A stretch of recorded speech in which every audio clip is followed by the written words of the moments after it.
ମୋ ନାଁ ରମେଶ ଚନ୍ଦ୍ର ଜେନା, ଘର ଆଳମଗା ଆଉ ଷେଣ୍ଢତେରା ପଞ୍ଚାୟତ ବନ୍ତ ବ୍ଲକରେ। ଏଇ ବଟବୃକ୍ଷ ଲଗାଇବାର ଉଦ୍ଦେଶ୍ୟ ହେଉଛି କିଛି ଦିନ ତଳେ ମାନେ ଆମର ଯଶସ୍ୱୀ ପ୍ରଧାନମନ୍ତ୍ରୀ ଏକ ମହତ୍ତ୍ୱପୂର୍ଣ୍ଣ ବାର୍ତ୍ତା ସେ ଆମକୁ ଦେଇଥିଲେ, କହିଥିଲେ ଯେ ମାଆଙ୍କ ନାଁରେ ଗଛଟିଏ ଲଗାଅ। ଏହା ଏକ ମହତ୍ତ୍ୱପୂର୍ଣ୍ଣ କାର୍ଯ୍ୟ ଏବଂ ଇଏ ମଧ୍ୟ ବହୁତ ଗୁରୁତ୍ୱ ବହନ କରେ। ଅର୍ଥାତ୍ ଗଛଟି ଆମେ ଲଗାଇଲେ ଆମେ ଉତ୍ତାପରୁ ରକ୍ଷା ପାଇବା।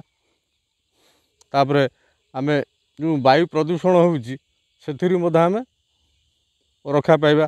ପ୍ରାକୃତିକ ବିପର୍ଯ୍ୟୟ ଯେତେବେଳେ ଆସୁଛି, ବନ୍ୟା ବାତ୍ୟା, ସେଥିରୁ ଆମେ ରକ୍ଷା ପାଇପାରିବା। ଏହା ଏକ ମହତ୍ତ୍ୱପୂର୍ଣ୍ଣ ବାର୍ତ୍ତା ସେ ଆମକୁ ଦେଇଛନ୍ତି। ଆଉ ଯଶସ୍ୱୀ ପ୍ରଧାନମନ୍ତ୍ରୀଙ୍କର ଏହି ବାର୍ତ୍ତାକୁ ଆମେ ସମସ୍ତେ ପାଳନ କରିବା ବି ନିହାତି ଆବଶ୍ୟକ। କାହିଁକିନା ବର୍ତ୍ତମାନ ପରିପ୍ରେକ୍ଷୀରେ ଯେମିତି ବାୟୁ ପ୍ରଦୂଷଣ ମାନେ ଦ୍ରୁତ ଗତିରେ ମାଡ଼ି ଚାଲୁଛି, ମାନେ ଏହି ପ୍ରକାର ପଦକ୍ଷେପ ନେଇକି ଆମେ ଗଛଟିଏ ଲଗାଇଲେ ଆମ ମାନେ ଗୋଟେ ସୁସ୍ଥ ସମାଜ ଗଠନ ହେବ।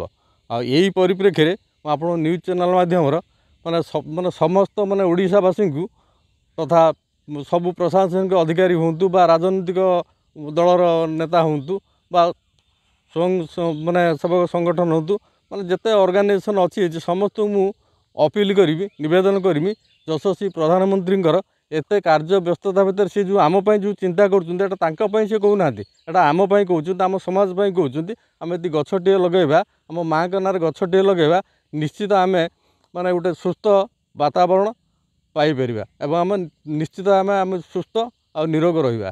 ବିଶେଷ କରି ମୁଁ ତ ଯୁବପିଢ଼ିମାନଙ୍କୁ ଏ ଆହ୍ୱାନ ଦେବି କି ସେମାନେ ଦେଶର ଭବିଷ୍ୟତ, ସେମାନେ ଏହାକୁ ହିଁ ମାନେ ନିଷ୍ଠାର ସହିତ ଆପଣେଇବାଟା ହିଁ ଜରୁରୀ।